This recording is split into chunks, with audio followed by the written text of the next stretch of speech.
Queridos pacientes y colegas, este mensaje es de optimismo y disciplina en tiempos del COVID-19. En una ocasión se reúnen los científicos para decidir cuál era la ciencia básica y por tanto la más importante.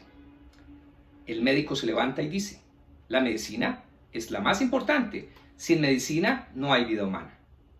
Se levanta el biólogo y dice: la medicina simplemente es biología aplicada, y se sienta. El químico se levanta y dice: la biología simplemente es química aplicada, y se sienta. El físico se para y dice: la química es simplemente física aplicada, y se sienta. Por último se levanta el matemático y dice: todas las ciencias naturales aquí simplemente son matemática aplicada, y la más importante es la matemática porque es la única que puede describir los fenómenos naturales. En alguna forma estoy de acuerdo con el matemático. La pandemia es también un fenómeno natural. Nos encontramos en Colombia en la tercera fase de la pandemia, que es la fase de transmisión comunitaria. Aquí es vital la curva de contagio. Esa curva de contagio que tenemos aquí, en el ascenso se comporta como una función de Gempers, y cuando desciende conforma lo que llamamos una campana de Gauss o una distribución normal. Es importante que la curva no sea tan alta, que no sea alta, sino que sea plana como esta curvita más rosadita de acá, con el objeto de que estemos por debajo de lo que nos puede ofrecer el sistema de salud a cada uno de los pacientes de acuerdo a sus necesidades. ¿Cuáles serán esas necesidades?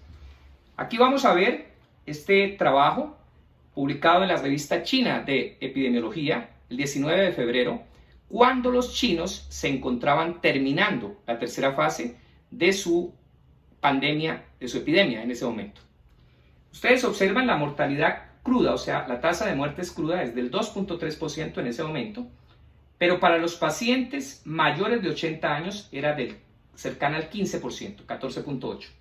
Los pacientes con enfermedad cardiovascular, o sea, con alguna otra enfermedad, los pacientes con enfermedad cardiovascular del 10.5%, cercana al 10%, los diabéticos cercana al 7%, la enfermedad respiratoria crónica cercana al 6%, la hipertensión cercana al 6%, los que tenían cáncer además cercana al 6% también, los casos severos, o sea, aquellos que requirieron algún tipo de hospitalización, del 13.8%, y los casos críticos, o sea, los que requieren ir a unidad de cuidado intensivo, cercanos al 5%. La tasa bruta de letalidad de casos críticos del 49%, o sea, quienes van a unidad de cuidado intensivo, cercana al 49% la muerte de estos pacientes. Pero hay un asunto muy importante que tenemos que decir con claridad. Como ustedes se dan cuenta acá, esto tiene que ver mucho con lo que llamamos nosotros la demografía de una población. Demografía es la ciencia de salud pública. Todos los que hicimos posgrado en salud pública sabemos que es vital para definir pandemias. Las características de una población. Una de las características está reflejada en una cosa que llamamos nosotros la pirámide poblacional. Esta es la pirámide poblacional de quien conocemos el caso completo, que son los chinos.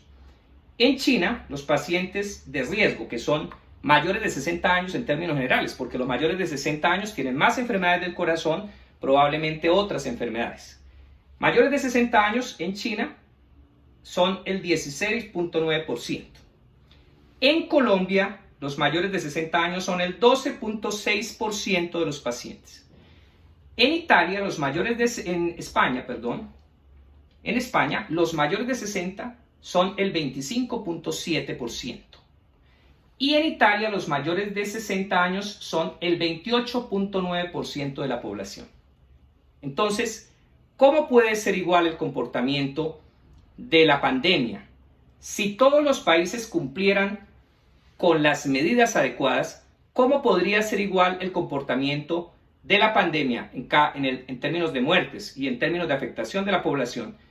Cuando tú tienes 28% de personas mayores de 60, ¿cómo puede ser igual cuando tú tienes el 12.6% de pacientes mayores de 60.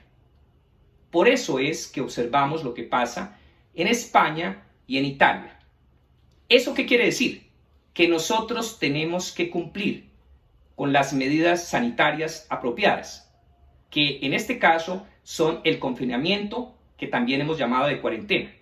Si cumplimos aquella cuarentena, probablemente nos vaya muchísimo mejor que lo que le fue a España y a Italia por razones de la demografía misma de nuestra nación. Por lo tanto, queridos colegas y pacientes, vamos a cumplir con las reglas sanitarias de confinamiento y vamos a ser optimistas, porque vamos a salir de esta muy bien. Pero también les voy a terminar este mensaje con las palabras que alguna vez nos dijo a todos hace 30 años, cuando comenzó la globalización, el presidente Gaviria. Bienvenidos al futuro. Las pandemias son una de las cosas malas que tiene la globalización, pero hace parte de la vida que vamos a tener que vivir en este planeta. Un abrazo para todos.